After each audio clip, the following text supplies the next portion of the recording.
Good evening and welcome to our 2020-2021 virtual open house. This is a brief video presentation about our transition advisory class.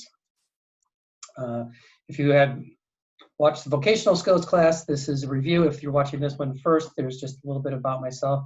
Again, my name is Dave Paske, and I am the vocational coordinator in the transition program, as well as teaching vocational skills class and one of the advisory courses.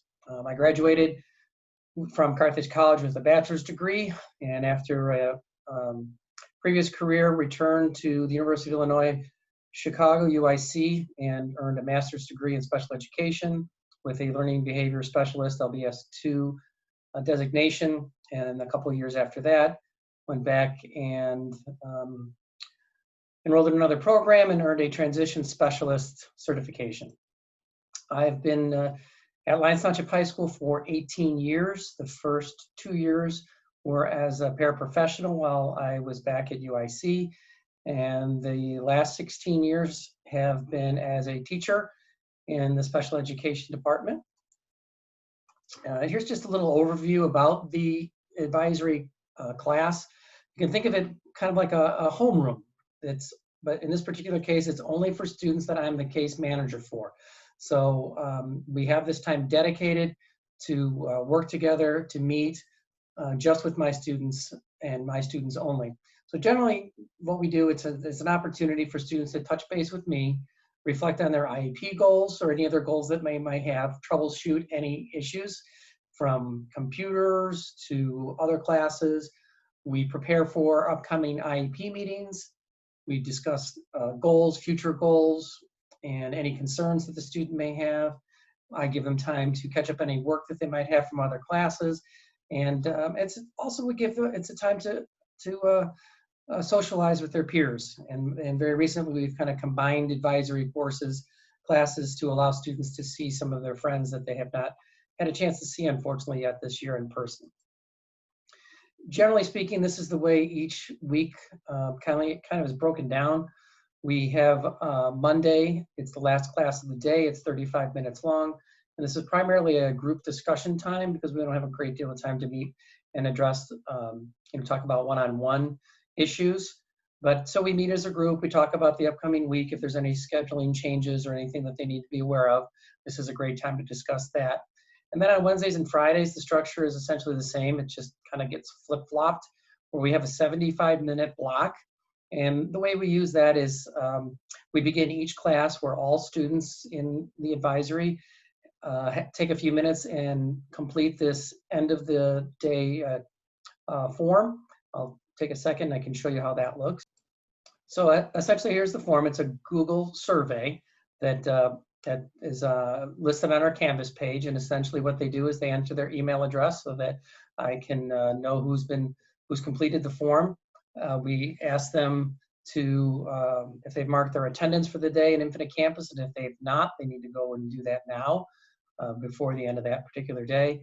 Just a quick review of what the next school day is. Sometimes, like if we have a long weekend, it might be a Tuesday instead of a Monday, and then they're able to just determine whether it's a Lion Day, a Gold Day, or a Blue Day, and what that schedule might look like the following day. If they have any assignments that they need to complete, they can put that here. And then this is just a quick review of kind of an action plan of what they need to do the next day school is in session. It could be any or all of those things there. And if there's a kind of a pressing issue, they can simply say that they would like to speak with me in private in a breakout room, and I can address that so it's not done in front of the rest of the class. So it's a nice way to just maybe spend a couple of minutes if there's a pressing issue with any of the students in that class. That gives us some time to do that. So after everyone's had some time to fill out the end of the day check-in form, they can go to their Canvas page and see that half of the students in the class have an assigned 10-minute one-on-one session with me that I do in the breakout room. And prior to that, I give each of those students a little bit of time to fill out the case manager pre-meeting sheet. They can do that either the day before, or if they didn't get a chance to do it, then they can do it right before we meet. and that gives us kind of a guide as to what we want to talk about during that meeting. And here's what that form looks like. It's similar to the end of the day check-in, but it's only filled out by students when I have the one-on-one session with them. Once again, email address so I can do that, and then they can indicate which day, whether it's Wednesday or Friday that they're meeting with me, and what time their meeting is scheduled for. And here's a couple of ideas as far as topics that they may want to discuss, anything related to the remote learning schedule, IEP goals, which become more important, and certainly on a daily basis, but prior to an upcoming IEP meeting, is there any paperwork that we need to do, any questions or concerns that they have, and if so, if they can give me a little heads up and explain what that particular issue is. And I essentially share this screen with their results, and that guides how our discussion goes.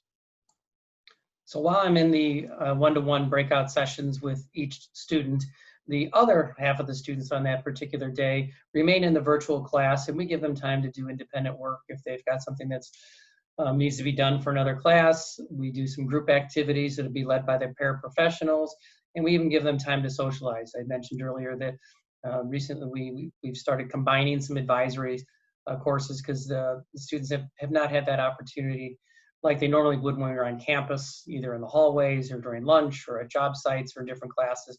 We're basically moving around each class together as a group of 13, and they don't really have a lot of time to see other friends. So this gives us a chance, and we send them off into breakout rooms and allow them to talk a little bit and catch up on things and even make some plans. Grading practices, this is standard, but there are no grades that are issued in our advisory class. We solely use this time as an opportunity to support students and their individual needs. So it's really very individualized, and no grades are issued.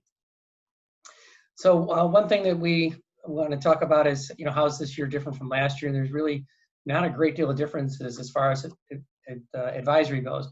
One thing last year is we did spend the last 15 minutes or so, 15 to 30 minutes of every day to catch up with students, but we really didn't have a lot of time dedicated to be able to be one-on-one with them. So actually this year with the virtual remote learning and the 75-minute block classes, it really gives us an opportunity to spend a great deal of time, 10 minutes or more if necessary, for any students that are in need and they're scheduled. So in that regard, it actually kind of works out a little bit better. That's just a quick overview. I would suggest if on any of the classes, any or all classes that your students have, that you go to their Canvas page and request to be an observer so that you can see what we're doing. And as always, if you have any questions, the best way to get in touch with me right now is probably through email at dpaske@lths.net, and I will do my best to get back to you either same day or early the next morning in case I'm in a class at that particular time. So we're off to a good start. Everybody's adjusting, and I appreciate everyone's dedication and support. And again, if you have any questions, feel free to reach out.